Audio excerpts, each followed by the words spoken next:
പുതുക്കാട് സെന്ററിൽ ലഹരി വസ്തുക്കൾ പിടികൂടിയ ചായക്കട പഞ്ചായത്ത് അധികൃതർ അടച്ചുപൂട്ടിച്ചു. 2 ദിവസം മുൻപാണ് കടയിൽ നിന്ന് കഞ്ചാവ് മിഠായികളും ചാക്ക് കണക്കിന് നിരോധിത പുകയില ഉൽപ്പന്നങ്ങളും വ്യാജ സിഗരറ്റുകളും പുതുക്കാട് പോലീസ് പിടികൂടിയത്.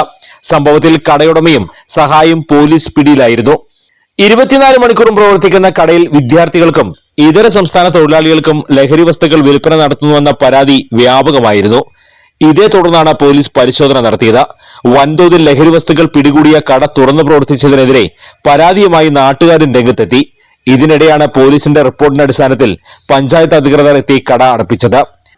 ലൈസൻസ് റദ്ദാക്കിക്കൊണ്ടുള്ള ഉത്തരവ് കടയിൽ പതിച്ചു. ലഹരി വിൽപ്പന നടത്തുന്ന കടകൾക്കെതിരെ കർശന നടപടിയെടുക്കുമെന്നും പഞ്ചായത്ത് പരിധിയിൽ പരിശോധന വ്യാപിപ്പിക്കുമെന്നും സ്ഥലത്തെത്തിയ പഞ്ചായത്ത് പ്രസിഡന്റ് KM ബാബുരാജ് പറഞ്ഞു. പഞ്ചായത്തിൽ നിന്ന് ഈ വർഷത്തെ ലൈസൻസ് കൊടുത്ത് പ്രവർത്തിച്ചു വരുന്നതാണ്.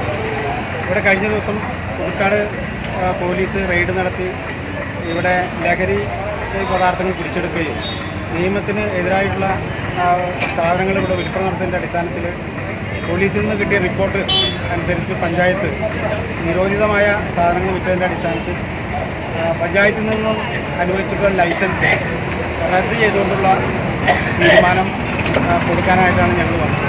പക്ഷേ കട ക്ലോസ് ചെയ്തിരിക്കുന്നു എന്നുള്ളതുകൊണ്ട് ഇതിൻ്റെ ഓർഡർ ലൈസൻസ് റദ്ദാക്കിയിട്ടുള്ള ഓർഡർ ഇവിടെ പതിച്ച് നടത്തുകയാണ്.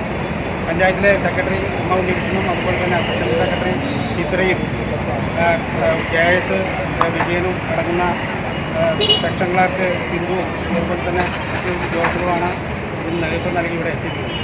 തീർച്ചയായും ഇത്തരം കാര്യങ്ങൾ ആവർത്തിക്കാതിരിക്കാനുള്ള സത്വരമായ നടപടികൾ പഞ്ചായത്ത് മറ്റിടങ്ങളിലേക്ക് വ്യാപിപ്പിക്കാനായിട്ട് പരിശോധനകൾ നടത്താൻ വേണ്ടിയുള്ള തീരുമാനങ്ങൾ പഞ്ചായത്ത് കമ്മിറ്റി എടുത്തു. പഞ്ചായത്ത് സെക്രട്ടറി ഉമ്മ ഉണ്ണികൃഷ്ണൻ, പഞ്ചായത്ത് ഉദ്യോഗസ്ഥർ എന്നിവരുടെ നേതൃത്വത്തിലാണ് കട അടപ്പിച്ചത്.